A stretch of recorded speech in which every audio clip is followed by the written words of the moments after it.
So step wise चलते हैं। हम यहाँ पे सबसे पहले देखेंगे कि नंबर ऑफ आर्ग्यूमेंट की बेस पर, नंबर ऑफ पैरामीटर्स की बेस पर हम किस तरह से डिफरेंशिएट कर सकते हैं। ठीक है, स्टेप बाय स्टेप चलते हैं। सो कोड ब्लॉक में आ जाएं वापस। कोड ब्लॉक के अंदर आपने फाइल कैसे क्रिएट करनी है मैं क्विकली दोबारा से आपके सामने कर लेती हूँ। ठीक है, फाइल में जाएं आप, फाइल में आप चले जाएं न्यू से आपके पास जो सब मेन्यू ओपन होगा उसमें आप एम्प्टी फाइल में आ जाएं। एम्प्टी फाइल के बाद आपके पास देखें, आपके पास एक जो एडिटर है कोड वो ओपन हो जाएगा अनटाइटल्ड 1 के नाम से। यहां पर आप अपना कोड लिखें जैसे हम पहले लिखते आए थे, #include IOStream, क्योंकि हमें क्या करना है, अब आपको क्लियर हो गया होगा कि हम IOStream क्यों यूज कर रहे हैं। ठीक है, सो IOStream, इसी तरीके से यूजिंग नेम स्पेस जो हम देते आए थे उसकी क्या वजह है वो भी आपको क्लियर हो चुका होगा। ठीक है, अगर नहीं है तो पिछला जो लेक्चर जिसमें हम लोगों ने ये डिस्कस किया था नेम स्पेस IOStream वगैरह, उसको आप जरा देख लें। ठीक है, सो ये फाइल हम सेव करते हैं। ये आपके पास टूल बार पे बटन दिया हुआ है सेव का, इसी पे क्लिक कर दें। यहां से आप अपनी कोई सेपरेट फोल्डर बना लें और उसमें अपनी ये जो फाइल्स हैं उनको आप सेव करें। ठीक है, तो यहां से हम फाइल का नाम देते हैं ओवरलोड डेमो। ठीक है, ये हमने नाम दे दिया। अब फाइल का नाम ऐसे नहीं रखना, आपने फाइल के नाम के साथ डॉट और CPP देना है। ठीक है, अगर आपने फाइल के नाम के बाद डॉट CPP नहीं दिया तो ये C की फाइल के तौर पे सेव हो जाएगी और फिर आपका जो कंपाइलर है वो आपको एरर देगा, क्योंकि कंपाइलर आपका C की फाइल जो है वो C के कंपाइलर के पास जाएगा। हमें C++ का कंपाइलर चाहिए तो फाइल के नाम के साथ CPP देना जरूरी है। ठीक है, तो डॉट फाइल का नाम, फिर डॉट, फिर उसके बाद CPP। आगे आप लोगों ने अब ये चीज खुद ख्याल रखनी है। सही, सो यहां से अब आप इसको सेव कर दें। आपकी देखिए ये फाइल सेव हो गई है। सो अब उसके बाद हम आते हैं अपने, ये जो हमने यही एग्जांपल दिया है ना सम की, उसी को हम बुनियाद बनाते हैं। ठीक है, सम फंक्शन क्रिएट करते हैं जिसमें हम डिफरेंशिएट करेंगे कि आपके जो नंबर ऑफ जो पैरामीटर्स हैं वो डिफरेंट हों। ठीक है, सबसे पहले हम ये देखते हैं। सो इस वक्त हम रिटर्न टाइप जो भी आप रखना चाहें, इंट, वॉइड, जो कुछ रखना चाहें आपके ऊपर है। मैं फिलहाल वॉइड रख रही हूं। ठीक है, वॉइड सम फंक्शन का नाम हो गया, पैरामीटर हमने डिफाइन किया और ये पैरामीटर हमारा क्या है, एम्प्टी है बिल्कुल। ठीक है, इसमें हमने कोई वैल्यू डिफाइन नहीं की। सिंपल हम यहां पे क्या करते हैं, अपना कोड बिल्कुल सिंपल रख रहे हैं। x is equal to 10 and y is equal to 12। ठीक है, ये मैंने दो वेरिएबल इसी के अंदर ही डिफाइन कर लिए। और फाइनली हम क्या करते हैं यहां पर, int r is equal to x plus y। ठीक है, ये कोड आप उसको डायनामिक बना सकते हैं, कीबोर्ड से आप इनपुट भी डिजाइन कर सकते हैं कि x और y की वैल्यूज इनपुट आए कीबोर्ड से। ठीक है, मैं यहाँ पे सिंपल रख रही हूँ कि हम डायरेक्टली यहाँ पे मैंने वैल्यूज वेरिएबल के अंदर इनिशियलाइज भी कर दी और उसी को हम सम करें। तो यहाँ पे हम आते हैं सी आउट और new line \n sum of x and y is, और आगे हम वैल्यू दे देते हैं। ठीक है, मेरा ये सिंपल सा फंक्शन, ये देखिए इस फंक्शन के अंदर जो कोड है वो आपका ये आ गया। इसमें उम्मीद है आप लोगों को कोई कंफ्यूजन, कोई दिक्कत नहीं होनी चाहिए।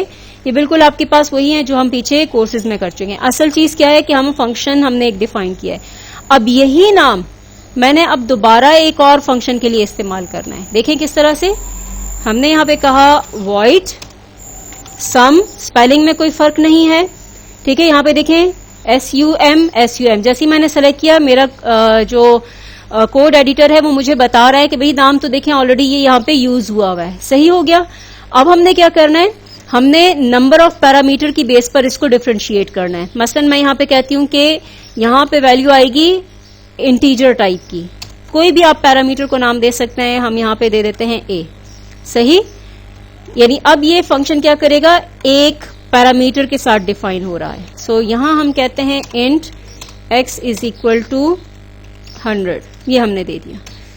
यहां पर हम एक और वेरिएबल ले लेते हैं इंट r और यहां पे हम कहते हैं x प्लस a। ठीक है, यानी एक मेरा लोकल वेरिएबल हो गया जो मैंने इसी फंक्शन के अंदर क्रिएट किया है, और एक आपके पास पैरामीटर से पास होने वाली वैल्यू आ गई, यानी a के जरिए जो हम एक्सेस कर रहे हैं। सो इन दोनों को सम करो और आर में स्टोर कर दो, और उसके बाद यहां पे हम इसको आउटपुट ले लेते हैं सी आउटपुट स्ट्रीम के जरिए। ठीक है, सो न्यू लाइन पर सम ऑफ एक्स एंड ए, आगे आर। ठीक है, अब देखें इसको आप सेव करें तो यहां पे आपके पास, अगर आप इसको कंपाइल करके देखेंगे, हम इसको बिल्ड कर लेते हैं, तो आपका कंपाइलर कोई एरर इसमें नहीं देगा। ठीक है, आपका कंपाइलर जो है कोई एरर नहीं दे रहा यहां पे। सही हो गया। अभी इसमें आपके पास मेन फंक्शन नहीं है क्योंकि आपकी यहां पे 2 एरर्स, बिकॉज आपने अभी इसमें मेन फंक्शन डिफाइन नहीं किया। बाकी आपके पास यहां पर कोई एरर नहीं आ रहा। ठीक है, सम आपके ऊपर, सम पे जो है कोई एरर नहीं दे रहा। सो हम यहां पे मेन फंक्शन भी लिख लेते हैं, इंट मेन।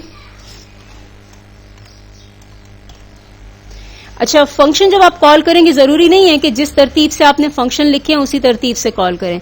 आप फंक्शन को किसी भी तरतीब से कॉल कर सकते हैं, जितनी दफा चाहें कॉल कर सकते हैं। ठीक है, सो हम यहां पे कहते हैं एक और वेरिएबल सिंपल हम क्रिएट कर लेते हैं, इंट आई, और कोई भी नंबर आप दे दें। ठीक है, लेट्स सपोज हम यहां पे कहते हैं सम पैरेंथीसिस, फंक्शन कॉल में हम फंक्शन का नाम लिखते हैं, फिर पैरेंथीसिस देते हैं। अब कौन सा फंक्शन कॉल करना है, ये वाला फंक्शन कॉल करना है, तो ये क्या मांग रहा है, ये आपसे एक इंटीजर वैल्यू एक्सपेक्ट करेगा। तो यहां से हम कहते हैं कि भाई वो इंटीजर वैल्यू आई से उठाओ। ठीक है, ये हो गया मेरा सिंपल फंक्शन कॉल।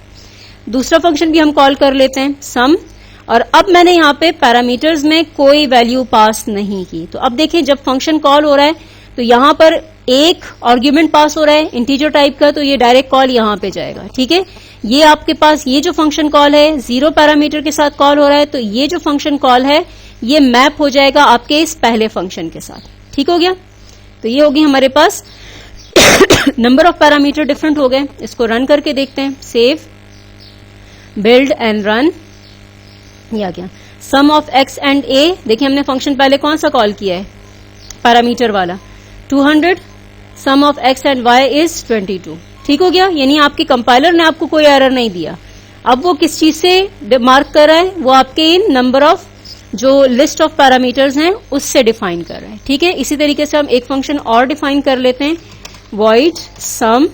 इसमें हम पैरामीटर्स की तादाद फर्क कर लेते हैं। मसलन देखें पहले एक था, पहले 0 पैरामीटर थे, अब 1 पैरामीटर आ गया, और अब जो है हम क्या करें, 2 पैरामीटर दे रहे हैं, इंट ए इंट बी। यहां से हम कहते हैं डायरेक्टली हम इसका रिजल्ट ले लेते हैं, सी आउट, न्यू लाइन पर ए प्लस बी। ठीक है, ये देखिए आपके पास ये क्या है, सिंपल ये रिजल्ट आएगा, आउटपुट होगा, ये कोई कैलकुलेशन परफॉर्म नहीं करेगा। ठीक है, जस्ट हम चेक कर रहे हैं कि आपके पास क्या रिजल्ट आएगा। तो एक मैसेज हो गया और उसके बाद आपके पास आ जाएगा ए प्लस बी। तो अब ये देखें ये आपके पास क्या है, एक्सप्रेशन है। सही, सो ये आपके पास क्या होगी, ये आपके पास एक्सप्रेशन होगी। ये स्क्रीन के ऊपर एज इट इज डिस्प्ले होगा, जबकि ये ए की वैल्यू लेगा, बी की वैल्यू लेगा, और ये आपस में प्लस हो जाएंगे और वो रिजल्ट आएगा। मैंने यहाँ पे अब इस फंक्शन के अंदर कोई वेरिएबल क्रिएट नहीं किए, जो पैरामीटर आपके डिफाइन हुए हैं वहां पे जो वैल्यूज पास हो रही हैं वही आपकी यहाँ पर यूज हो रही हैं एज अ लोकल वेरिएबल। ठीक हो गया, तो ये मेरे पास एक तीसरा फंक्शन आ गया, इसको हम कॉल कर लेते हैं। सो यहां पे हम कहते हैं सम आई, यानी पहली वैल्यू आई से पास होगी, दूसरी वैल्यू हम लेट सपोज इसको पास कर देते हैं 50। सही, और ये आपके पास आ गया। तो यहां से हम इसको बिल्ड करके रन कर देते हैं, बिल्ड एंड रन, ये आ गया। देखिए a plus B is equal to 150। फिर उसके बाद अगला फंक्शन और ये चीज। ठीक है, तो ये देखिए आपके पास नंबर ऑफ जो पैरामीटर्स हैं वो हमने डिफरेंशिएट कर दिए। सही हो गया, ये हो गया मेरे पास function overloading based on the number of parameters. इसी तरीके से हम फंक्शन को ओवरलोड करते हैं जिसमें हम टाइप को डिफरेंट करते हैं। ठीक है, सो हम एक और फाइल क्रिएट कर लेते हैं, डायरेक्टली हम यहां से ले लेते हैं न्यू फाइल, एम्प्टी फाइल ले लेते हैं और इसको हम सेव कर लेते हैं। ठीक है, ओवरलोड टाइप, डेमो। ठीक है, मैंने इसको ओवरलोड टाइप डेमो नाम दे दिया है। Don't forget to put dot यानी full stop and CPP in the file name. आपने फाइल नेम में के देने के बाद डॉट टाइप करना है, फिर CPP देना है, इसको भूलना नहीं है। ठीक है, फाइल सेव हो गई। यहां से हम अपना कोड लिख लेते हैं। लेट्स सपोज हम अपना उठाते हैं यहां से, ये यूजिंग नेम स्पेस, यहां पे हम कहते हैं void sum, या चले अब इस दफा हम इसको void रखने के बजाय कोई रिटर्न टाइप दे देते हैं, मसलन हम इसको लॉन्ग कर देते हैं। सो sum, और यहां पे हम कहते हैं int, एक वैल्यू लो। ठीक है, int डिफरेंट कर देते हैं थोड़ी सी। अब देखें यहां पे लॉन्ग के बजाय हम इसको डबल कर लेते हैं, थोड़ी सी डिफरेंट, क्योंकि इंटीजर के साथ हम ऑलरेडी देख चुके हैं। सो यहां पे हम कहते हैं फ्लोट f। ठीक है, तो ये आप देखें एक पैरामीटर ले रहा है जिसकी टाइप क्या है, फ्लोट है। इसी तरीके से हम यहां पे कहते हैं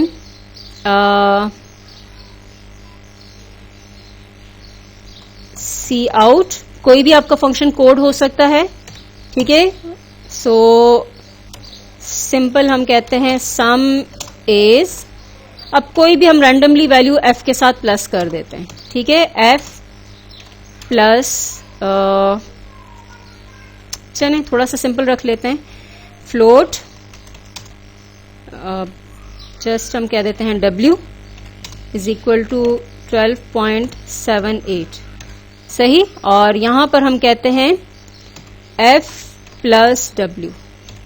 सही हो गया, ये हो गया मेरे पास एक फंक्शन सिंपल सा जो कि फ्लोट टाइप की वैल्यू लेगा और उसको सम कर देगा, और साथ में आपके पास देखें उसका सम रिजल्ट भी आ गया। अब चूंकि मैंने यहाँ पे टाइप दी है, रिटर्न टाइप दी है डबल, तो मुझे यहाँ पे रिटर्न कीवर्ड भी देना है, यानी यहां से मुझे अब वो वैल्यू रिटर्न भी करवानी है। तो इसके लिए हम क्या करेंगे कि इसका जो सम है वो हम किसी वेरिएबल के अंदर रख लेते हैं। तो यहां पे हम कहते हैं double d is equal to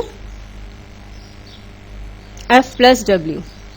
ठीक है, तो ये रिजल्ट हम यहां पे भी डिस्प्ले कर लेंगे और उसके बाद ये हम रिटर्न भी करवा देंगे। तो अभी आगे जो यूजर है हमारे फंक्शन का, उसकी मर्जी है कि उसने सिर्फ डिस्प्ले पे ही काम लेना है या उस वैल्यू को आगे अपने प्रोग्राम में यूज करना है। ठीक है, सो रिटर्न टाइप आपकी जो है याद रखिएगा कि कोई फर्क नहीं डालती आपके फंक्शन की ओवरलोडिंग में, इसका कोई रोल नहीं है। तो अगर आप ये कहें कि भाई मैंने रिटर्न टाइप डिफरेंट रखी है और पैरामीटर यहां पे दोबारा इंट रिपीट कर दें, तो आपको ये आपका जो कंपाइलर है वो एरर देगा। ठीक है, तो रिटर्न टाइप का कोई रोल नहीं है फंक्शन ओवरलोडिंग में। फंक्शन ओवरलोडिंग में क्या चीज अहम है, फंक्शन का नाम एंड पैरामीटर लिस्ट, यानी नंबर ऑफ पैरामीटर डिफरेंट करें, टाइप ऑफ पैरामीटर डिफरेंट करें, या उनका जो सीक्वेंस है वो डिफरेंट कर दें। ठीक है, इसी तरीके से हम एक और फंक्शन लेते हैं डबल सम। अब देखिए इसमें भी मैं एक ही पैरामीटर डिफाइन कर रही हूं, लेकिन इसके अंदर जो टाइप है वो हमने डबल दे दिया है। ठीक है, सो डबल यहां पे हम कर देते हैं डी। होपफुली आप लोगों को लोकल वेरिएबल का कॉन्सेप्ट होगा कि अगर आप एक नाम यूज कर रहे हैं, फॉर एग्जांपल डी आपका सिर्फ इसी फंक्शन में है और ये डी आपका इस फंक्शन के अंदर होगा। सो यहां हम करते हैं डबल एक्स, कोई भी आप वैल्यू दे दें,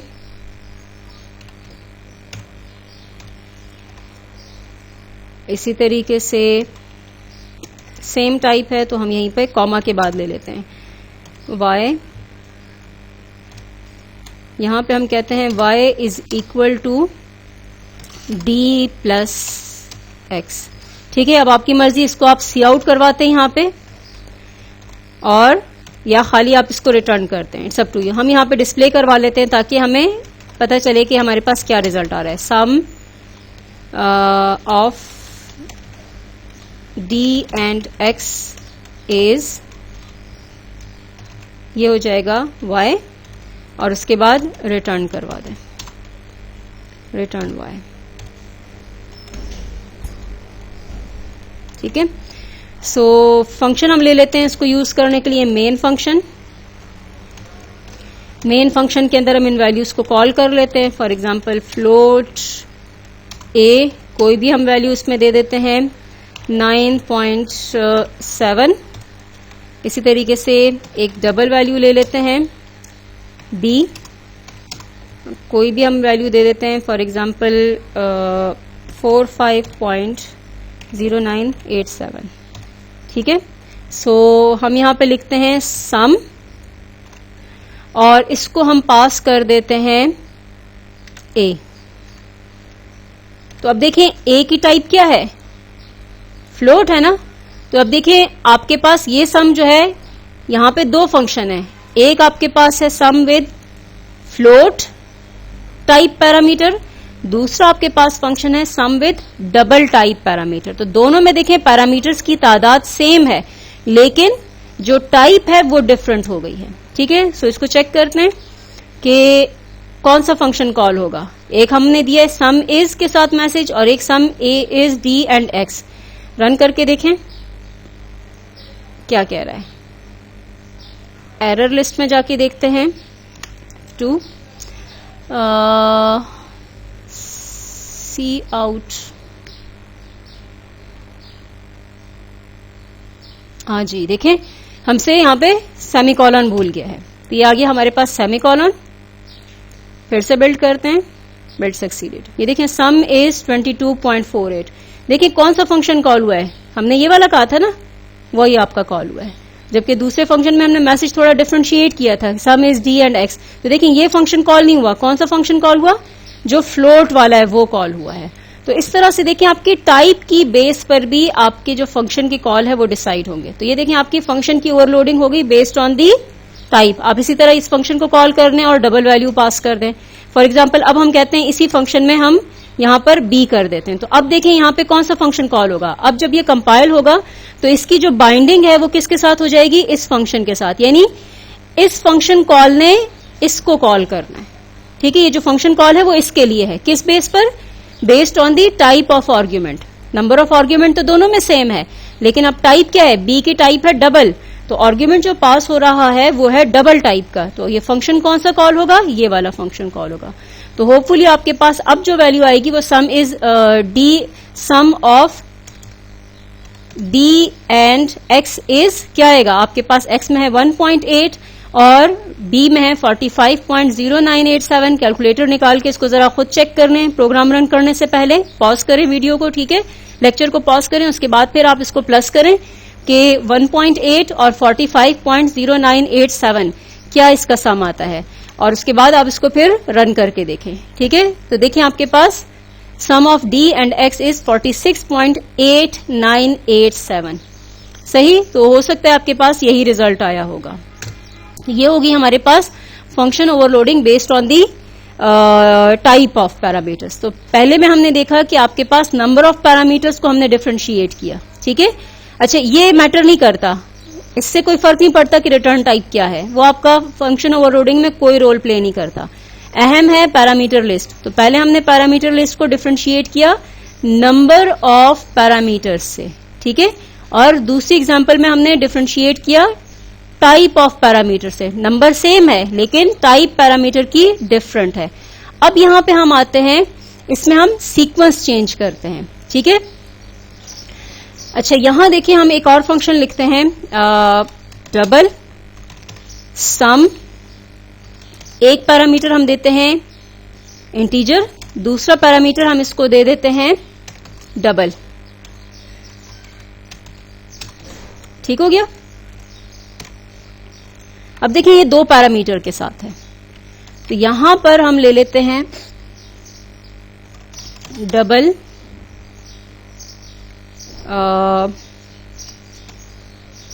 u is equal to a plus D. ठीक है, रिमेंबर आपके पास पैरामीटर्स है ना, a और d बाहर से वैल्यू लेकर आएंगे, तो वो वैल्यूज लेके हम क्या कर रहे हैं, यहां पर प्लस करवा रहे हैं और उसको हम u में स्टोर करवा रहे हैं। उसके बाद आप चाहें तो हम इसको सी आउट कर देते हैं। एज यूजुअल हम अपने फंक्शन कॉल देख रहे हैं, तो हम यहां पर कर देते हैं a प्लस डी के मैसेज मेरे पास आए।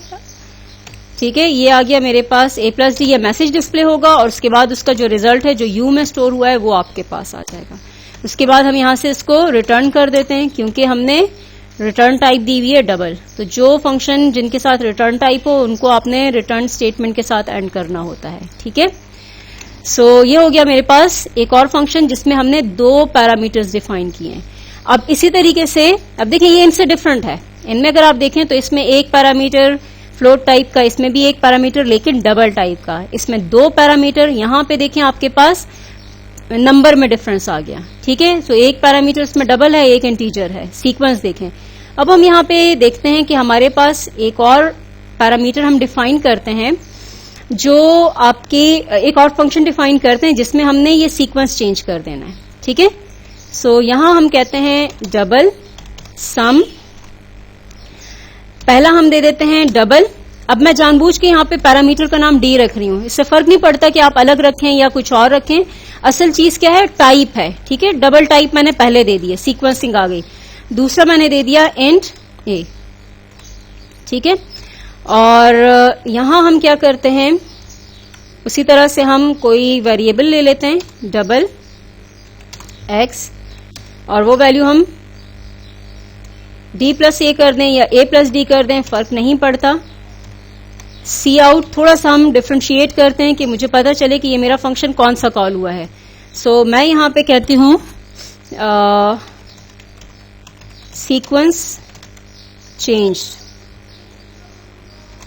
ठीक है। सीक्वेंस जो है आपका चेंज हुआ है, और यहां पे हम कहते हैं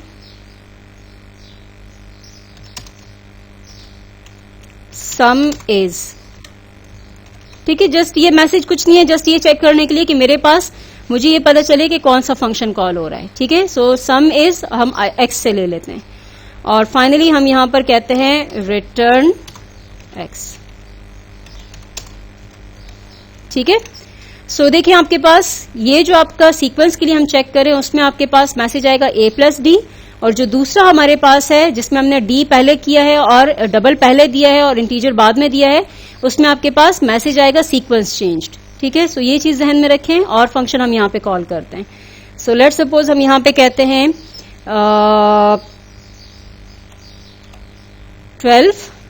12 की टाइप क्या है, इंटीजर है, और उसके बाद फिर हम बी दे देते हैं।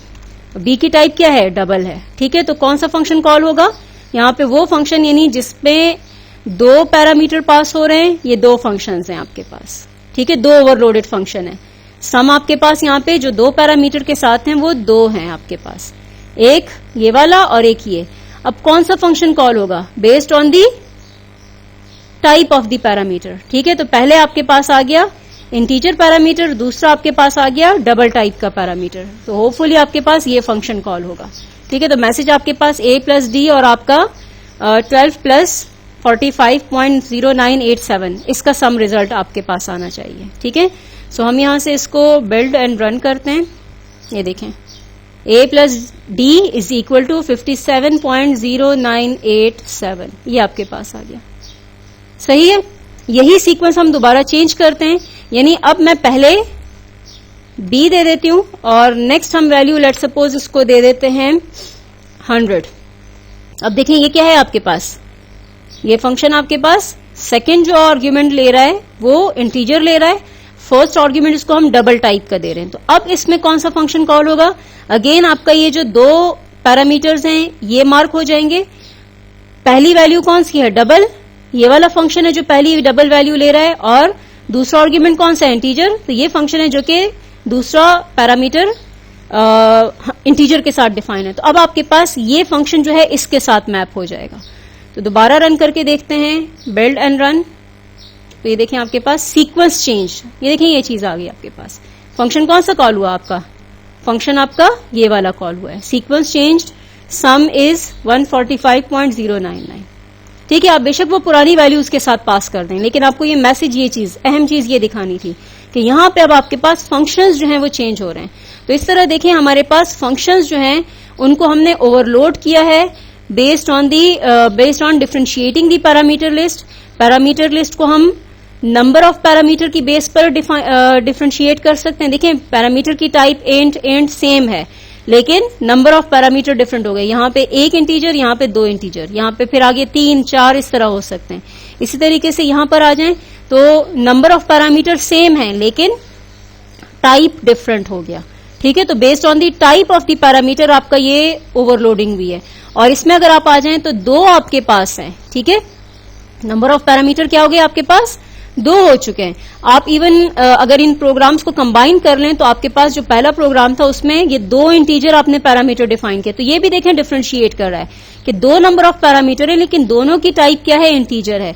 इसमें 2 पैरामीटर हैं, पहली की टाइप जो है वो इंटीजर है, दूसरे की टाइप डबल है। इस फंक्शन के अंदर पहले पैरामीटर की टाइप डबल है और इसमें दूसरे की टाइप इंटीजर है। तो इस तरह से देखें आपके पास ये डिफरेंशिएट कर रहा है आपके फंक्शन ओवरलोडिंग। जब आप फंक्शन कॉल करते हैं तो आपके जो आर्ग्यूमेंट पास होते हैं उसकी तरतीब, उनकी टाइप और उनकी जो नंबर हैं उसकी बेस पर आपका जो फंक्शन कॉल है वो बाइंड होगा कंपाइल टाइम पे। तो इसको हम कहते हैं कंपाइल टाइम पॉलीमॉर्फिज्म। सो उम्मीद है आप लोगों को फंक्शन ओवरलोडिंग की समझ आ गई होगी। जहां पे आपको मसला आता है लेक्चर को आप थॉरोली सुने, जहां आपको मसला आता है उसको आप पॉज करें, उसको प्रैक्टिस करें, वेट करें, देखें, स्टडी करें और फिर आगे चलें। ठीक है, सो कॉन्सेप्ट को समझने के लिए अपना टाइम लें, प्रैक्टिस करें। ये चीज मुश्किल नहीं है, आसान है, बस थोड़ी सी आपसे टाइम लेगी। कोई क्वेश्चन हो डिस्कशन बोर्ड में आप पोस्ट कर सकते हैं। आप लोग गूगल क्लासरूम भी यूज कर सकते हैं, उसकी डिटेल आपकी डिस्कशन बोर्ड के अंदर ही दी हुई है, किस तरह आपने ज्वाइन करना है। अपना ख्याल रखिएगा, अल्लाह हाफिज।